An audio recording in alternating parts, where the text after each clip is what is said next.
Hi friends, I'm Alexa. Today I'm going to be sharing with you my May wrap-up. I had such a good reading month. I think mostly just because I had so much free time and I wasn't really in school much. So yeah, I ended up reading 13 books this month. I ended up reading 4 audiobooks this month, which is so crazy. In the past, even in just like past videos, I've mentioned I wasn't a huge audiobook person. It was just really hard for me to get into. I still feel like now it's not as great as an experience as reading a physical book. It's a lot harder for me to pay attention, but I have read 4 audiobooks this month, which I'm just like so happy I have gotten into, and I also read 3 comics. So let's just get started. The first book I read in May is a book I've talked about a lot on my channel, which is Something to Talk About by Meryl Wilsner. I read this after reading The 7 Husbands of Evelyn Hugo, simply because I needed a rebound book. If you know, you know. This book is definitely a comfort book to me. Even just thinking about this book, like when I got all my books out for this wrap up, I was like, I kind of want to reread this again. It's essentially a sapphic office romance between this like Hollywood screenwriter and her assistant, and it's a slow burn. And it's just, I just love it. It's just so great. I gave it 4 stars.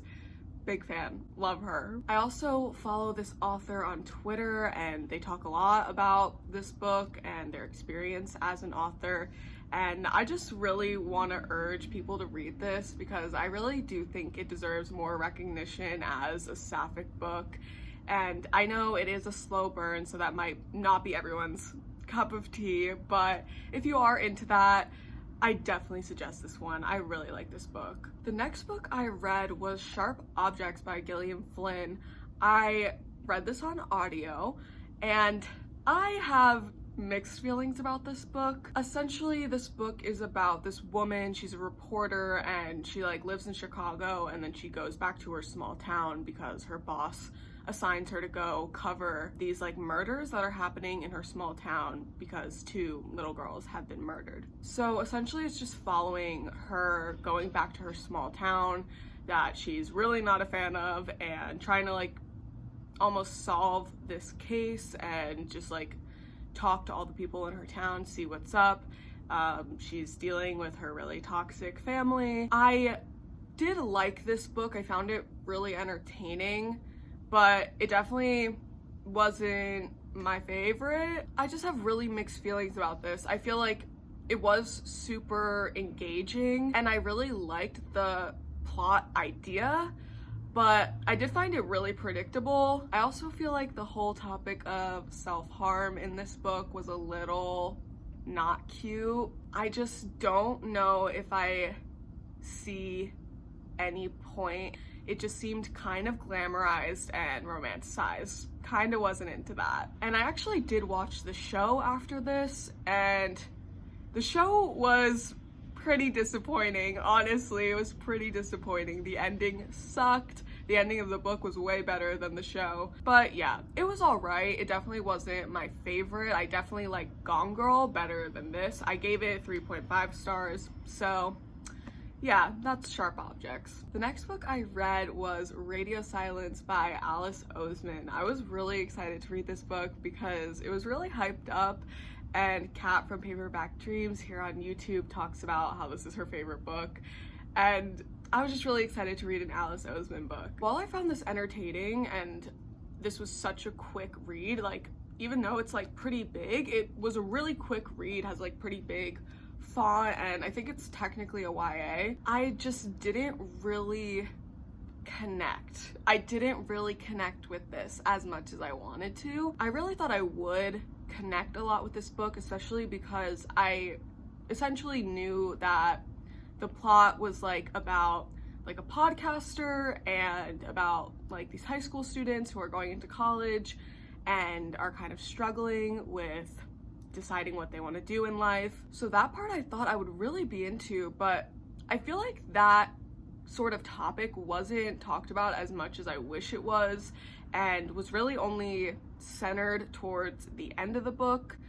I also didn't love all the characters. I really liked our main character, but the main boy, Alid, I just found myself not liking at points. Like, I didn't feel like all his feelings were justified, or that all his actions because of his feelings were justified. I liked this book enough, like I got through it, I thought it was pretty entertaining, but it was just nothing special to me, and I gave it 3 stars. However, next I read Heartstopper by Alice Oseman, and this I loved. This is essentially about Nick and Charlie, our 2 main characters here on the cover, and it's just their story about being in school together and becoming friends and developing crushes on each other. And it is just so cute and so sweet. It's a graphic novel. The art style is so precious, so cute. I loved this, and I really can't wait to read the next 3. I'm so excited. This one was so good. I enjoyed myself the entire time. It was so great. I gave this 5 stars. Okay, the next thing I read was I'm Thinking of Ending Things by Ian Reid, and boy, did this literally throw me through a loop. This book is insane, and I feel like everyone who's read it feels the exact same way. The tagline, like on the back, says, "You will be scared, but you won't know why," and it's just the truest thing ever. Like, I read this in a day, in one whole sitting, which I never do, but you know, it's a pretty short book. But this book was something like I have never read before. It was so like psychologically twisted and not that scary. Like at the beginning, they're having like these really like existential conversations at the beginning. It just goes somewhere you just don't expect at all, and the whole time you just like don't really know what's going on. Like, it's not confusing in the sense that you don't understand the writing style. It's just confusing in the sense that you have no idea where it's going. And the ending of this book, I'm sorry, I'm stupid, okay? I just really didn't understand what was going on towards the end of this book at all. And like, when I looked up reviews, there were so many people being like, you have to look up the ending. So I did. I looked it up and I was blown away. I had no idea. Like, I literally had no idea. So that was really weird because I just never really experienced that type of like ominous, mysterious, like curiosity at the end of a book. Like, I was still just like sitting there thinking about it and like wondering what it all meant. This is one I'm actually planning to reread really soon because I want to listen to it on audio. It's a really short audiobook and I've heard it's like really cool. I couldn't even tell you what it's about. I mean, it's really just about like this girl and her boyfriend, and they're going to like visit his family, and then it just turns into some weird shit. Like, that's pretty much it. Overall, it was really entertaining. I really did enjoy it, and I gave it 4 stars. Next, I read The Invisible Life of Addie leroux, and I mean, I did a whole reading vlog based on this book, so I'll keep it short. But essentially, this book is about Addie leroux, who was born in 1691, and she gets cursed so that she can essentially live forever, and it goes back and forth between her life then in the past and her life now in 2014 in the book. I really enjoyed this book for the most part. I just felt like the story building was just so great, the world building, the characters, it was just all so fascinating. And just the concept of this book is so intriguing that it couldn't have disappointed me personally. I just really liked the whole conversation in this book about what's worth it in life if like you can't be remembered and you can't make a mark on the world. I also loved the ending of this book. It destroyed me. Like, I was not okay. Like, I was not okay. There was just so many little twists at the end that really tugged on my heartstrings. It was so good. There were some qualms I had with this book, so it wasn't perfect, but I gave it a 4.5. I rounded it up to 5 stars. I really enjoyed this. I think this is something anyone could read and be really moved by this story. The next book I read was Quiet, The Power of Introverts in a World That Can't Stop Talking. I actually finished this book in May. I started it in February because this is a nonfiction book. So I was basically just reading this book in between all the fiction books I was reading. Like I would just read a few chapters here and there. But I really loved this book. It just gave me so much insight about being an introvert that I definitely feel like I didn't understand beforehand. It also just gave me so much validation as an introvert and as a highly sensitive person. I just felt seen. This book talks a lot about like the internal bias against introverts and how we live in a society that's a bit more tailored to extroverts and the difficulties that both introverts and extroverts deal with and how we need each other to balance each other out in this society, in this world. I just really enjoyed all the perspective that she gave. She did so much research and looked at so many different studies. I just learned so much from this book. I wrote a whole like Goodreads review where I put some of my favorite quotes from this book.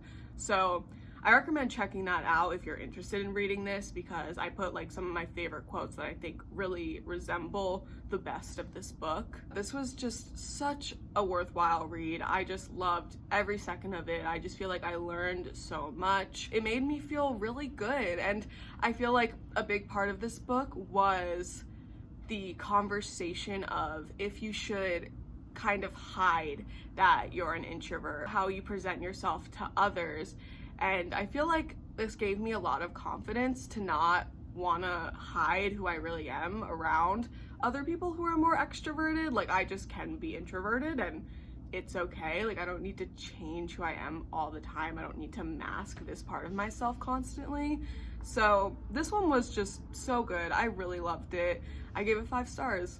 The next thing I read was the Avatar comic Katara and the Pirate Silver. I loved this. I just thought it was so cute, so precious. I loved that it centered around Katara and you got to see her like go on her own little journey by herself. I also loved this character on the back. You can see them.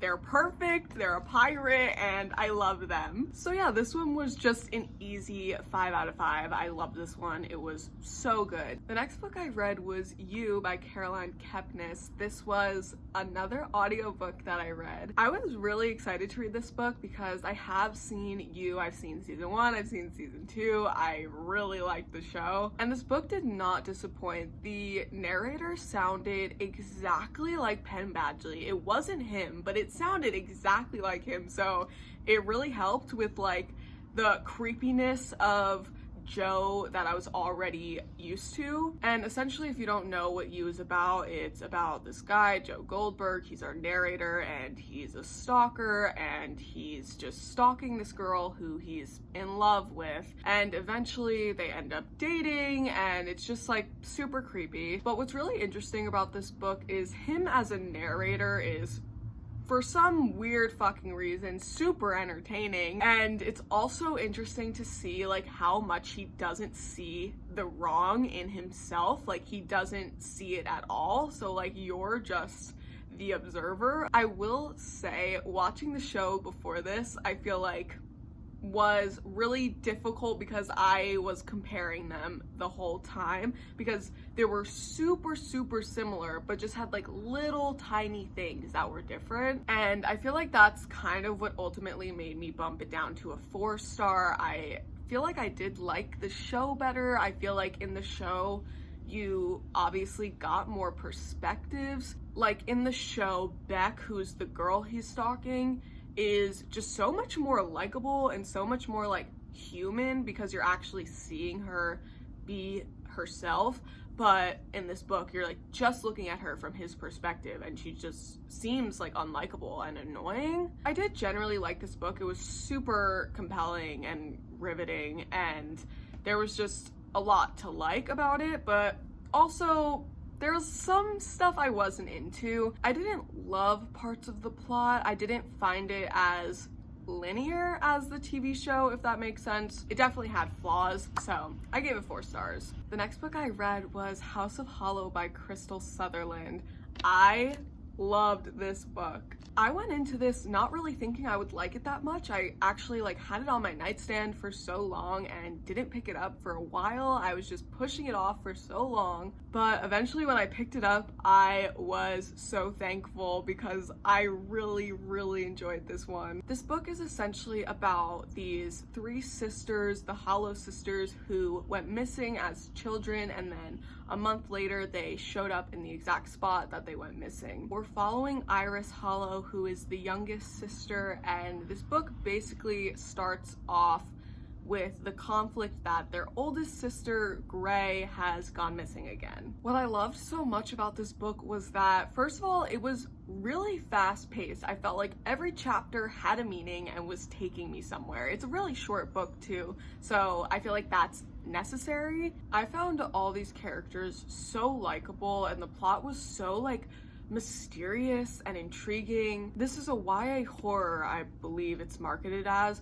and I can't even believe that this is YA. I'm really not drawn to YA now just because I'm almost 21. I just really like to read more adult books, but I really do like the occasional YA, and this one was just so good. It was so mature. I really appreciated the small cast of characters. It definitely gave it more of an intimate and spooky element, and the whole time you're just trying to kind of piece these things together, and it's just so entertaining. It was just always had me at the edge of my seat. I always wanted to keep going. I also really enjoyed the elements of fantasy in this book and magical realism. It was super light fantasy, but I really appreciated that. I'm not a big fantasy person, but this one made sense and wasn't confusing, and the characters in this book were kind of put off by the fantasy, so it just made a lot of sense to me, and I really enjoyed that part. And towards the end, the conflict and the plot just thickens. It gets so interesting. There was such a plot twist at the end that I did not see coming at all, and it was just really neat to have it all explained at the end and have all your questions answered. I rated this 4.5, but I rounded it up to 5 because I really liked the ending to an extent. There were parts of the ending where I was just oh, I want more. I want an answer to a few more questions I have. And this definitely was an ominous ending. It kind of felt like this could not be a standalone, there could be another book coming. So that really intrigues me. I really liked this book. I loved it. I was thinking about it for days afterwards. It was literally one of those books where the morning after the night that I finished this, I woke up thinking about it. It was just so on my mind. It was just incredible. The next book I read was The Haunting of Hill House by Shirley Jackson. I listened to this on audio. This book was interesting. I liked it, but I was also kind of confused. It was one of those books for me. This book differs a lot from the TV show. I haven't actually seen the entire show. I've just seen the first 2 episodes, I think. And so I kind of went into it thinking it was gonna be really similar to the TV show, and it is not. It's similar in themes and in characters, but the relationships are super different. It's essentially about these 3 people who come into the Hill House, and they're assisted by this doctor who's basically doing a study about how the house will affect them and how their visit will just be. I liked this book for its spooky elements. It feels like a classic haunted house story, but I don't know, I feel parts of it kind of fell flat for me. It was just alright for me. I liked what I liked, but what I didn't kind of stood out. I feel I was confused for a lot of it too. Especially listening to this one on audio, I feel I could have benefited more from reading the physical copy. I just feel more would have sunk in for me. But overall, I thought it was pretty good. It just wasn't my favorite. I gave it 3.5 stars. The next thing I read was The Grown Up by Gillian Flynn. This was just like a short story. It's like an hour and a half on audio. And the story is about this woman who grows up like poor, grows up homeless, and ends up working as like a psychic, kind of. And without giving a lot of it away, it basically just follows this weird situation she gets herself into where she's trying to help one of her customers, and then it just turns really sour. It follows like this haunted house idea, this like little boy who's kind of a sociopath. It's really interesting and weird. I honestly really like that it was a short story. I wish there were more books that were like this short and were just like a tiny little story that you could listen to like it's a movie. I was really entertained the entire time. I feel like I didn't love the ending. I feel like the ending could have been fleshed out a little bit more, so I ended up giving this 4 out of 5 stars. The last thing I read this month was What If We Were by Axel Lenoir. This is a graphic novel. It's so cute. I love the style of this. This is just about these two best friends who play this game called What If We Were, or What If, and they just imagine themselves as things and as different people and different occupations and different objects. I thought this book was really fun, super cute, super experimental, which I really appreciated. It also had little She-Ra shout outs, which was so fun for me to see because I'm a big fan of She-Ra. It just like goes back and forth in between like the comics and getting to know the girls, like getting to know their favorite movies and stuff like that, reading their diary entries. I feel like this is something I would have loved when I was younger, especially. Like, I just loved reading stuff like this that had like multimedia kind of things. It's just so unique. It's super unique. This also has great queer rep. The characters are so likable. I kind of found myself not loving that it didn't have like a really strong plot. It definitely had a plot, which helped because it was so like experimental, but I kind of wish it had more of a stronger plot, and that's why I gave it 4 stars, but I really did enjoy this. It was just so cute. I loved it. Those are all the books I read this May. I had just such a good reading month, and I'm just so happy about it. I can't wait to see what June brings me. Thanks so much for watching and hanging out, and I hope you check out some of these books. They are so fantastic. I'll see you very soon in my next video. Bye guys. Limb from limb, head to toe. Limb from limb, head to toe.